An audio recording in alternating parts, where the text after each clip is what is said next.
Утилспор алынбады. Бишимбаев әйелін өлтірген уақытта заң ауыстырылып жатыр. Онлайн казиноға қаржысын тасыған лудомандар көбеюде. Кредиті кешірілгендер қайта қораға кіруде. Алматының жолы қармен еріп кеткен шұңқырларын Досаевтың крузактары сезе ме? Тоқаев басқа проблеманың бәрін шешіп тастағанда енді гербті ауыстырайық дегені не сандырақ? Ассалаумағалейкум, бұл шын тарих. Бірде бір машинаны шығармайтын елде қазақ автоөнеркәсібі осы утилспорды алып тастауға қарсылық көрсетіп отырғандардың бірі болып отыр, және осылардың лоббистері парламентте де, үкіметте де отырғаны рас. Тіпті Қытайдың 3-4 миллион теңгесі тұратын машиналары елімізде 10-12 миллионнан сатылып жатыр. Пайданы кім көріп отыр? Пайда демекші, енді қылмыс жасасаңыз түрмеге де отырмауға болады. Міне қуаныш, иә. Қуаныш әрине Бишимбаев сияқтыларға. Заң мен тәртіп үстемдігін орнатуды мемлекеттік саясаттың негізгі бағдары деп жарияладық. Егер шенеунік байқаусызда, еш арам ойсыз ақша алып қойса, оны жазаламау керек деп Тоқаев айтып еді ғой. Күлкілі, иә. Сонда ақшасы көп адам ойына келгенді істеп, ақша беріп құтылса болғаны ма? Штрафстанға айналған ел енді босаған түрмелер орнына не салмақ? Утилизация жасайтын алғашқы зауыт па, байқадыңыздар ма?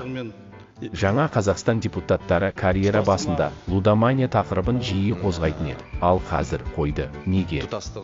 Себебі мұнымен күресу мүмкін еместігін, артында сансыз қаржының жатқанына көз жеткізді ма? Әлде басқа біреулер тынышталдырды ма? Көп адамдар президент кортежін көрсе, неден қорқады екен дейді. Айтайын ба? Ол қорықпайды. Қасындағылар, әкімдер президент келерде жыбырлап арттарын жабу үшін, ащы шындықты көрсетпей соның жүретін жолын жақсартып қояды. Тіпті күшті статистиканы жасап қойып көз бояушылық пен асыра сілтеушілікті орындап қояды. Это город подлиза. Ничего себе, городок. Сонда әкімдер Тоқаев үшін жұмыс істегені ма?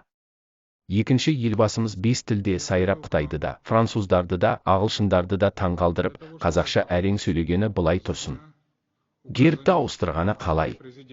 Оның жаңа дизайнын жасауға миллиард, оны шешіп жаңасын ілуге миллиард, арасында жемқорлар шығады жымқырып бөлінген қаржыны. Жамбылдық шенеуніктер орталық көшелердегі көп қабатты үйлердің тек сырт көзге көрінетін жерлерін ғана бояп, ал аула жағын тозығы жеткен күйі қалдырып отырған. Қазақстанда басқа проблема жоқ па? Не көз бояушылық? Жаңа заңды қабылдап елдің назарын аудару ма? Сана өзгермей, ел түзелмес.